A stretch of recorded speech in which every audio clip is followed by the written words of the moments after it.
Piştî wê Saddam Hüseyin hem li Şiiya vegeriya hem li Kurda vegeriya êrişek mezin dest pê kirê. Heta em dizanin ji Xêndî Süleymaniyê û Hewlêr û Duhokê Kerkûk jî ketibû destê Kurda. Hêzên Sedamê bi êrişeke mezin Kerkûk ji destê Kurda derxistin hatin heta 10 kilometre nêzî Hewlêrê Kuştepe.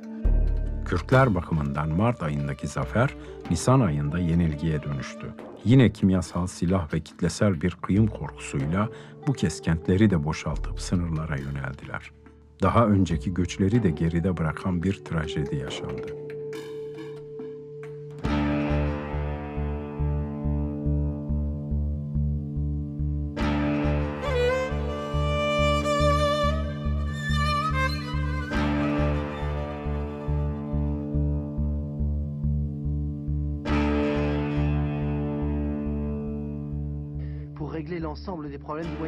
Bu trajediye ilk uluslararası tepki Mitterrand'ın çıkışıyla Birleşmiş Milletler'den geldi.